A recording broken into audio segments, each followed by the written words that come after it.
Assalomu alaykum hurmatli asrorchilar, kanalimiz kuzatuvchilari. Bugun 6-may 2026-yil. Bu uyalarda tegismena uslubida shu onali oilada onari yetishtirganmiz hammasida. Endi bularni o'rtadagi shu rishotkalarni olib tashlab, ona varini o'tkazib qo'shib yuboryapmiz hammasini.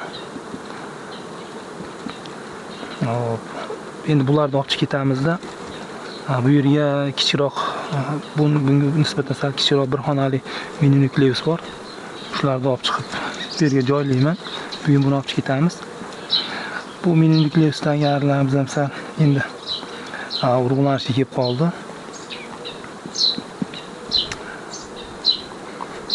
Bu yerdagi arilar tepadagi hammasi ketadi, faqat bu yerda zot naslli oila bilan naslli turi teng erkak asalari oilalari qoladi bu yerda.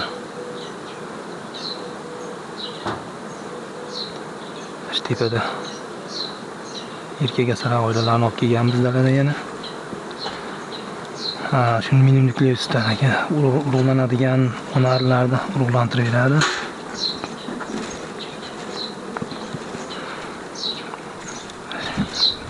Hozir bu yerda inkubatorda chiqqan onarlar joy iloji boricha joylab olishga harakat qilyapmiz. Olib ketganlar olib ketyapti, sotilyapti, g'umbaklari bor.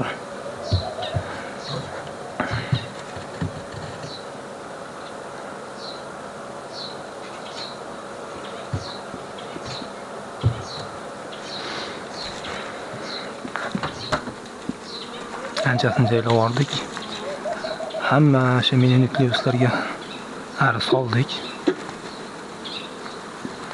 Bundan 2 xonali bular. Shu videosini qo'yganman. 2 ta onari urug'lanadi. Bu tomonda bitta, narigi tomonda bitta chiqadi. Hop. Bundan 150 ta bor, 300 ta onarini joyladik. Bundan kichikroq mini nukleusimiz bor, bir xonali. Endi shuni o'rniga tushadi. Bir kun chiqib ketsa, uni olib chiqib qo'yamiz bu yerga joylab. Undan 120 ta tashladik. 400 ta 450 tacha bor taxminan. Urug'langan onarlarni olib ketishyapti. O'zimiz ishlatyapmiz keragicha. O'rniga shu g'umbakdan chiqqan onarlardan olib joylayapmiz. Endi bugun buni arilarni olib borgan joylarimizni video qilib borishga harakat qilamiz iloji boricha. Bu yerda ishlashi, holati qanaqa, hammasini video qilib borishga harakat qilamiz.